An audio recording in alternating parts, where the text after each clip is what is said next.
Welcome to the Game of Thrones podcast, the officially unofficial podcast for Game of Thrones on HBO. I'm Jim. And I'm Aaron. And we just got done watching season 5, episode 1, titled The Wars to Come. We're doing our instant cast. Game of Thrones is back, man. It is. It's back with a vengeance. What did you think of this episode? I have a raging Game of Throner. Okay. I'm going to have to go to hospital if this keeps up for 3 more hours because I just don't know what's going to bring it down. What did you think? I thought it was good. It was definitely good. Obviously, the beginning of the season is going to be a lot of setup. The one thing they kind of dealt with once and for all, I think, is the Mance Rayder question.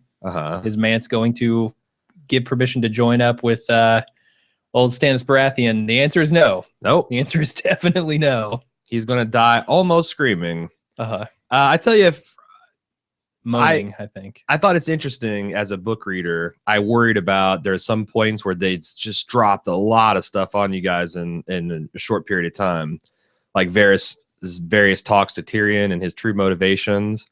And honestly, I feel like the changes they're making here are very streamlined and elegant, and they make a lot of good narrative sense. And they're actually much faster paced in the books, which is another way. I mean, the flip side of that is the books are more complex, and the motivations are harder to divine, and it's more realistic from a real politic, the people's motivations and what they're doing. But for a TV show adaptation, I just continue to be very impressed by what these guys are doing. So are you saying that Varys is definitely telling the truth here? No. That his motivations are pure? No. I'm saying that they are. As a book reader, I'm kind of amazed at some of the bold declarations of the episode.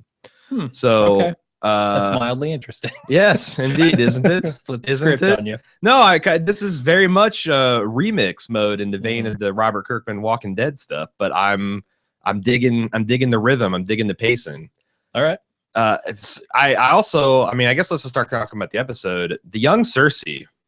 Yeah. In that scene with the witch in the woods, all she needed is a cup in her hand and a little bit of slur of the speech, and Lena Headey better watch out. Yeah. Anything happens to Lena Headey, they just put a little bit of rouge on this girl, age her up a bit. She's good to go. Put a cup of wine in her hand. She's good to go. That's an amazing scene. Yeah. I think that scene did a lot to set up what I can only assume is going to be a competition. I think we knew that coming from last season, where Marjorie and it was kind of moving in on Tommen, and Cersei didn't like that. But Cersei, had some other concerns at the time. And now it looks like they're really setting this up hard. Well, I mean, Cersei's never been the most stable person. And you go back and you see this formative experience from her childhood where this person gives a prophecy, and you can imagine Cersei like whatever. Yeah. But goddamn, all of it has come true, and she's got to be really sweating bullets. And it explains how hysterical she is about Tyrion. Yeah, and why she seemed in that scene very determined not to let this happen. Yes, and that's kind of the defining factor of Cersei to me, is her desperate grasp for power at all costs. Right, but can she stave off this future? That's a really good question. I mean, she's got the child. She's going to have to kill Marjorie. There's no other way. Oh, man, but I feel like Marjorie's also gunning for her. Those comments to her brother in his chambers when she was like, oh, perhaps that's how it's going to go. Sure. Or perhaps there will no longer be a Cersei. Right. That's how I took that. No, it's really setting up for some interesting and really awesome power struggles. I think they need to have a knife fight to the death. Tie their wrists together. Yeah. Give them both knives and go at it. And did you ever think, like in season 1, that Jaime would ever be the voice of like reason and wise counsel and not avoiding rash action? Yeah, he's not really. No. He's always been kind of a wild card a little bit, but he's ever since his road trip with Brienne. Oh yeah. He has come a long way. Speaking of formative experiences, and I think that really pays off here. Definitely. What did you think of Varys' proposal to Tyrion? To go meet up with Daenerys? Yeah, try to see if they arrive at Meereen before he can drink himself to death. That's the challenge. Yeah, it's a death race. It's the long walk. They better only have some, only instead of 3 miles an hour pace, Mhm. Tyrion has to have what? 3 glasses an hour. More than that. Oh, at least. I mean, yeah. his heave and rally Well, was his tolerance is going to be down now. How long did he spend in that crate? A few cupful, and he's puking on the floor. So see, you got to think it's going to take him a while to build that back. I'm up. pretty sure they implied that he drank his way across the narrow sea. Really? He's putting wine in one end and crate? shit out the other, and I don't know how that How do you works. get it in the crate? You know, a funnel. A funnel. A funnel? They have funnels? The man shit out of air holes. There's a way to get a liquid through there. I'm pretty sure. I'm pretty sure. Well, are you talking? Never mind. Plus, don't Yeah, forget this world has magic. It does have magic. It has apparently a lot of magic. Although we didn't see a whole bunch of magic this time, which was nice. Didn't appear so. We did see dragons, but dragons are okay. Dragons are just like 2 rules: they fly, they shoot fire. How about those dragons? They look mean. Those catacombs must have dragon miracle grow because those things are all serious, hardcore, it's pipe hitting motherfuckers right now. Yeah. So I can't tell exactly how long has passed here. Sure. It's got to be a few weeks, maybe. Well, as it's much as a few weeks, but it's hard to tell with Sure. Jon Snow's stuff too. Sure. Because that's got to be. I almost short feel amount like of that they time. are in different time periods. I think so. Yeah. And that's something that the books borrowed heavily against. That the boy. feast of So there's a precedent for this because Feast of Crows and Dance of Dragons happen concurrently.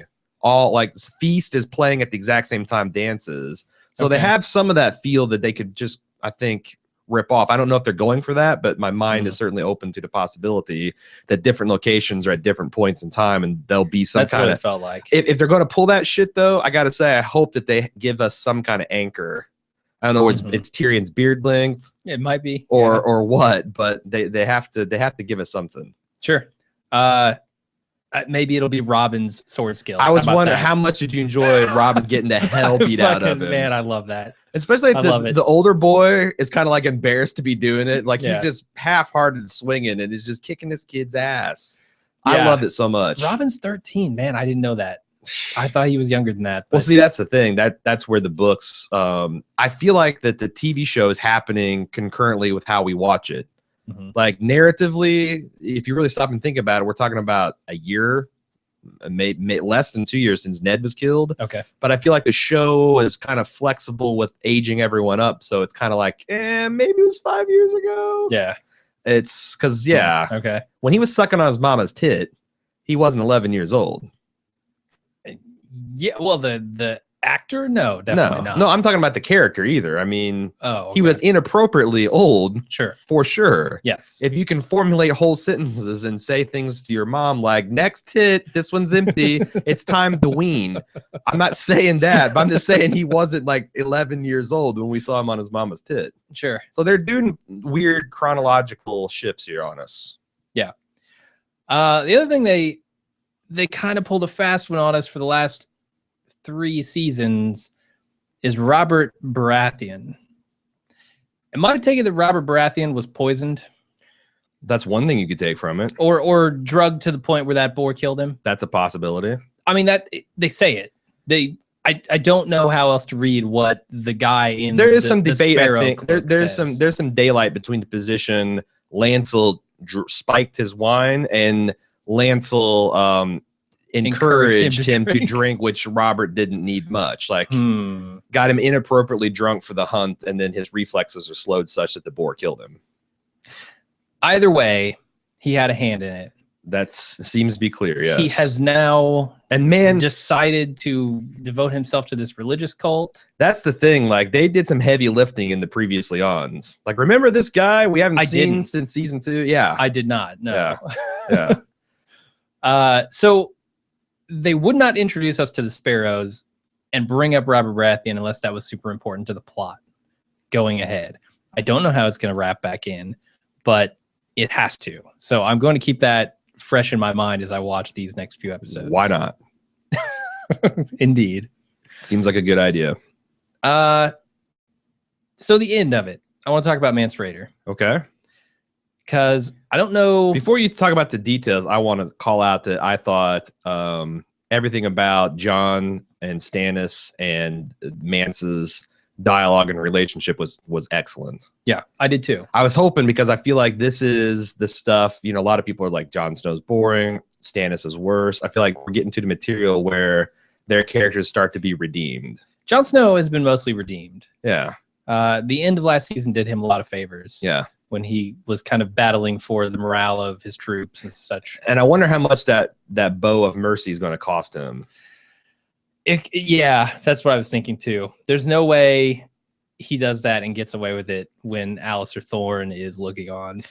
It's so great, the politics of being in Jon Snow and all the Night's Watch position when you've got this king that saved your ass. Mm-hmm. But you can't just fall in with him. You can't just swear allegiance to him, because that violates your vows. Mm. Plus, if things go poorly for Stannis, then a lot of you will be executed by whoever ends up sitting on the Iron Throne. It's just a great setup. And then you got the wildlings and the balance. You know, what's going to be their fate, and I thought all that stuff was very persuasive. But anyway, you had some questions. No, and I think this throws it. Honestly, I would have guessed that Jon Snow would somehow talk him into it. This really throws a monkey wrench into my whole idea of what Stannis is going to do. Because now he doesn't really... I mean, he has an army, enough apparently to kill 100,000 wildlings, but definitely not enough to take King's Landing. And he needs these guys. And now they don't have a leader. Now it seems like, you know, the Thins and the wildlings and the giants are all going to go their separate ways and try and make it across this wall, or someone else is going to have to step up. Sure, because there is a power, like you said, there's a power vacuum here. Yeah, and either, or they're going to do their own thing. I mean, I think someone is going to step into that. I don't know necessarily who it's going to be. I can't see it being Jon Snow. I can't see Jon Snow leading this army south when he has already given his vows to the Night's Watch, and he seems so gung-ho about it. A damn Stark honor. I know he won't do it. I really don't think he'll betray his vow. So I don't know who's going to step up and lead them, but it really threw a monkey wrench into my whole idea of here comes Stannis with 100,000 plus troops raiding King's Landing and all of the North, and just sweeping the countryside. Mildly interesting. Yeah, not going to happen now. Unless, you know, someone more amenable to the idea steps up and takes leadership. What do you think of the politics of Meereen? We introduced the Sons of the Harpy. I thought those are former slave owners that are angry about being overthrown. Yeah, and are lashing out in secret. The way they're explaining it to us is they are essentially the formerly powerful ruling class. Yeah, that are fighting some sort of guerrilla war against Dany. Okay. And how is she going to, you know, how is she going to deal with that? Start the fighting pits back up. That's how she'll deal with it. I don't know how she's going to deal with it. She tells the Unsullied, yeah, go find me the heads of the people who did this thing, but how can they? Right. I mean, what is the limits of power?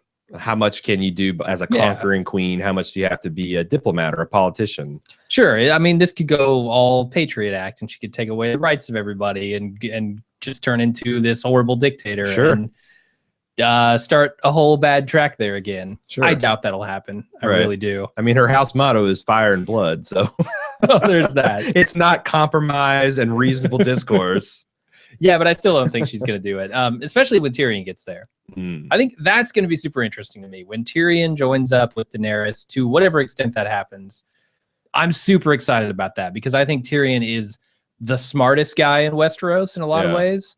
I don't know. It's a toss-up between Littlefinger, Varys, and Tyrion, but they all kind of pull their own weight there. Yeah. And Daenerys has an army and the conviction and the name that it's going to take to take this throne. So yeah, that's really interesting. I'm excited about that. There's one other thing. What's your feeling? Okay, that's two more things at least. I was gonna ask you about where you think Brienne is going. Because honestly, curious myself. I still feel like she's going to whatever the Eyrie is, or the Shire, or whatever the fuck that place is. I still think she's going there, but now she's not going to find The anybody. Shirey, I think, is what it is. She's not going to find Littlefinger and Sansa. What? Okay. Did you think it was cute or too cute or fucking eye rolling when the wagon holding Sansa rolled past within eye shot of Brienne? Did it? I didn't even notice. Oh no, yeah, I there was didn't a notice. transition. Like Okay. Pod the Rod looked up, like, what's that? And you see these wagons rolling by. Damn it. Okay, so now that Yeah. you know that's what that is Yeah. that cute, too cute, or eye rollingly bad? I like it.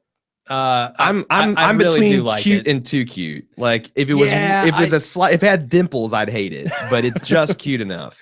It's okay. If it happened at the end of last season, I Right. would have said too cute. Right. That we've had, 10 months or whatever it's been to think about, to be away from Game of Thrones. We come back and they Right. remind us with one of those, like, oh yeah, remember how close she was to Sure. getting everywhere they needed to be. Yeah, and it's kind of counterpart to Arya.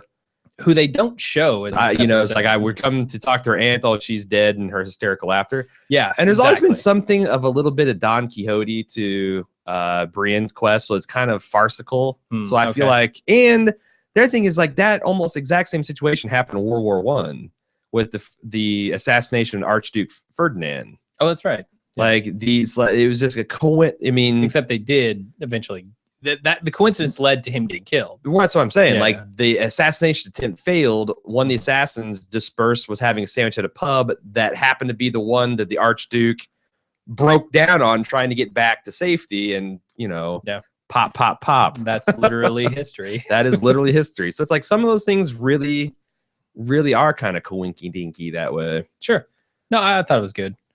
They don't show Arya. I assume she's still on a boat. She's probably yeah. I guess she's still on a boat. I think she actually made it. I feel like she made it to Bravos last year.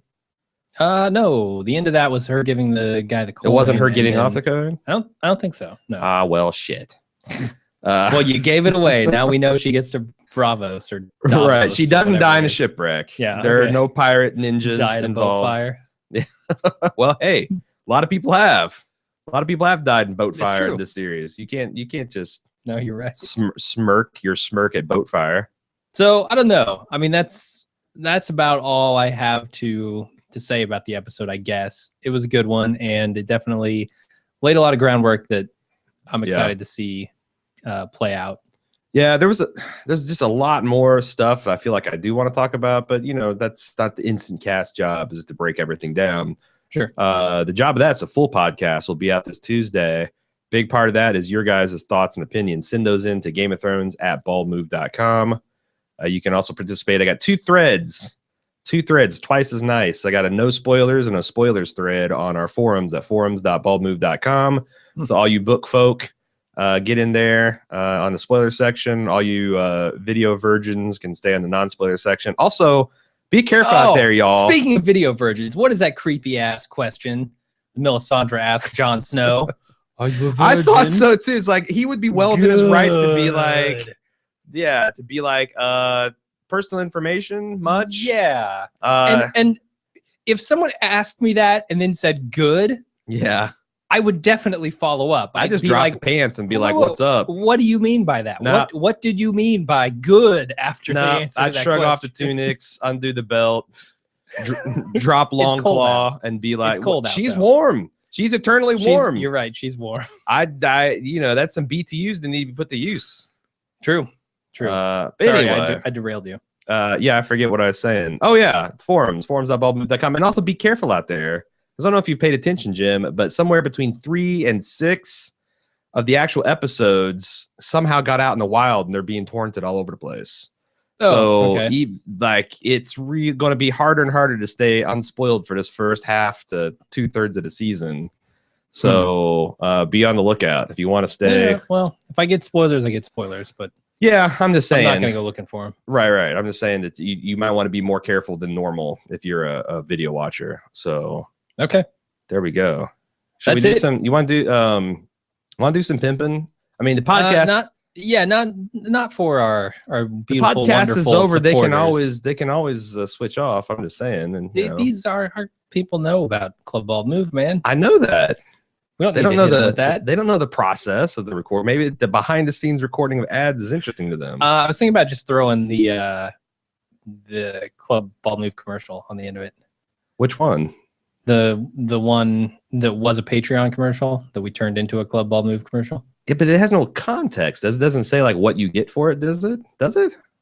Oh. Well, I mean, you take my wallet and do a whole bunch of nasty things and list them while you're doing it. Oh, right. Okay, well, I guess that would work. Crisis averted. Okay. All right. Maybe we'll make you listen to some advertising next week. Who knows? That's it. We're out. Is this what we're going to do for virtual high five? After every episode. When we did another episode. That's the kind of shtick we said we are going to try to absorb. Anyway, we'll see you guys Tuesday. Bye-bye.